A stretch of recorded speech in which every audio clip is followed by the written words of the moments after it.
क्या अमेरिका की इकोनॉमी डूबने की कगार की तरफ बढ़ रही है? चलिए जानते हैं कुछ फैक्ट्स के बेसिस पे। तो पहला fact, as per the Federal Deposit Insurance Corporation's report, American banks are facing a loss of $482 billion। जी हाँ, $482 billion के unrealized losses from securities investment जो हैं, ये लॉस अमेरिकन बैंक्स फेस कर रहे हैं। और अगर कंपेयर किया जाए पिछले क्वार्टर के मुकाबले, ये 32.5% का हाइक है। 32.5% ज्यादा लॉसेज जो हैं इस बार देखने को मिल रहे हैं। दूसरा फैक्ट, ट्रम्प्स के टैरिफ्स और इन्फ्लेशन पे क्या हाल चल रहा है। तो टैरिफ्स की वजह से ऑलरेडी जो है इन्फ्लेशन एक हायर साइड पे चल रही थी, और इंटरेस्ट रेट्स का अगर हम आंकड़ा देखते हैं तो they are at 4.5% and above, which are already high.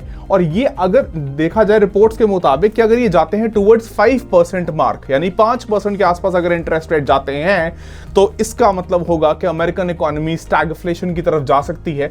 और बैंकिंग सेक्टर के लॉसेज जिनके बारे में भी हम बात कर रहे थे, may go up to $700 billion, which is not a good thing for the banking sector in the American economy। वापस आते हैं स्टैगफ्लेशन पे। अब देखिए, इस पूरे अगर प्रकरण का हम एक समीकरण देखें तो बैंकिंग सेक्टर का फेलियर, साथ साथ जो है higher interest rates, tariffs imposed by the Trump administration, and जो ओवरऑल लॉसेज दिखते हैं बैंकिंग सेक्टर के ऊपर, स्टैगफ्लेशन में यदि ये कन्वर्ट होते हैं तो मान लीजिएगा कि अमेरिकन इकोनॉमी के लिए there are very tough times to कम।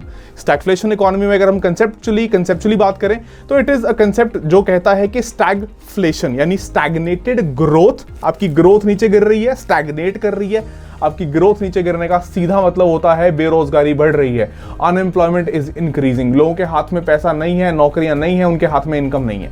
और दूसरी तरफ स्टैगफ्लेशन का जो दूसरा पार्ट है, inflation on a higher side, तो उसके लिए इंटरेस्ट रेट्स के बारे में हम अभी बात करके हटे हैं। 5% से ऊपर अगर जाते हैं तो इन्फ्लेशन भी बढ़ जाएगी। मतलब you have got a conundrum on the monetary policy side and also on the fiscal policy side के इसका जो है निवारण कैसे किया जाए।